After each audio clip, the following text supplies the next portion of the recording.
सुक्खू सरकार का एक साल का जश्न कितना सही कितना गलत, क्यों कांगड़ा को ही चुना गया जश्न समारोह के लिए? क्या ये सिर्फ एक जश्न या होंगी बड़ी घोषणाएं भी? जब आर्थिक स्थिति बेहद खराब तो क्यों हो रहा सरकारी पैसे का दुरुपयोग? मैं सुखविंदर सिंह सुक्खू ईश्वर की शपथ लेता हूँ कि मैं मेरी द्वारा स्थापित भारत के संविधान के प्रति सच्ची श्रद्धा और निष्ठा रखूंगा। 11 दिसंबर 2022 को शिमला के ऐतिहासिक रिज मैदान में एक बड़ा और भव्य शपथ ग्रहण समारोह का आयोजन हुआ था।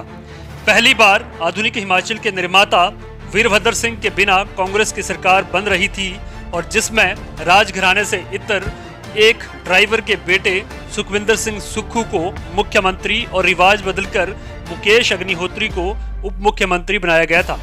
हालांकि एक साधारण परिवार से संबंधित शख्स को मुख्यमंत्री बनाने की खासी चर्चा रही और उसके बाद मुख्यमंत्री का अनाथ बच्चों से मिलना और राहत की कई घोषणाओं ने मुख्यमंत्री को एक बेहद संवेदनशील और जमीन से जुड़े शख्स का तमगा लगा दिया।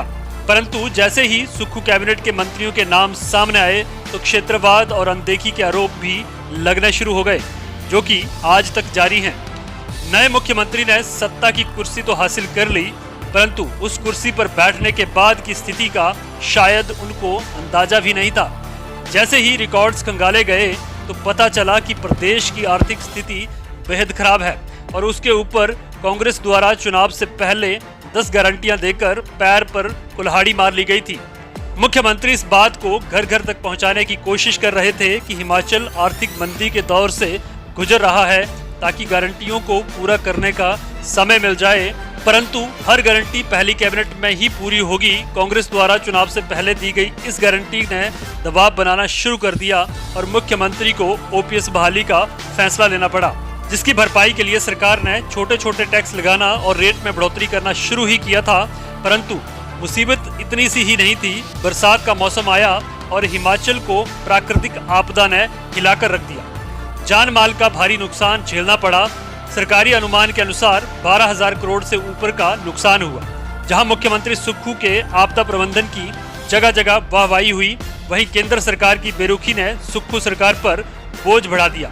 बावजूद इसके मुख्यमंत्री ने 4,500 करोड़ का राहत पैकेज आपदा प्रभावितों को घोषित कर एक बार फिर से इंसानियत और लोक सेवा की भावना को प्रदर्शित कर दिया। सबसे बड़ी बात यहाँ गौर करने योग्य यह है कि विपक्ष लगातार केंद्र से आर्थिक सहायता मिलने की बात करता रहा, परंतु किसी तरह का कोई पेपर नहीं दिखा पाया जिसमें केंद्र ने आपदा के हिसाब से पैसे हिमाचल को दिए हों।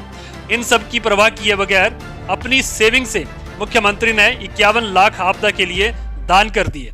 भले ही एक साल के दौरान सुक्खू सरकार को खराब आर्थिक हालात और आपदा जैसी गंभीर स्थितियों से निपटना पड़ा, बावजूद इसके एक साल के कार्यकाल में सरकार ने कई नीतियां भी शुरू की हैं, जिसमें अनाथ बच्चों के लिए सुखाश्रय, पुरानी पेंशन बहाली, संसाधनों के दोहन, राजस्व विभाग में इंतकाल जो कि वर्षों से लटके थे, युद्ध स्तर पर काम करके निपटाए। पर्यावरण संरक्षण के लिए इलेक्ट्रिक वाहनों पर जोर दिया जा रहा है।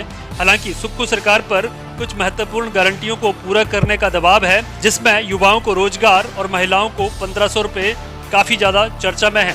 परंतु मुख्यमंत्री ने आश्वासन दिया है कि सब गारंटियां जरूर पूरी होंगी। साथ ही ये भी बताते चलें कि हिमाचल में अभी 3 मंत्री पद खाली हैं और उम्मीद है कि बहुत जल्द ये पद भरे जा सकते हैं, क्योंकि मुख्यमंत्री लगातार इस पर बात कर रहे हैं। हालांकि कौन मंत्री बनेंगे ये संशय बरकरार है, किंतु कांग्रेस पर अब मंत्री पद भरने और गारंटियों को पूरे करने का दबाव बहुत ज्यादा बढ़ गया है, क्योंकि लगभग इसी तरह की गारंटियां राजस्थान, मध्य प्रदेश और छत्तीसगढ़ में भी दी गई थी, परंतु वहां कांग्रेस जीत नहीं पाई है।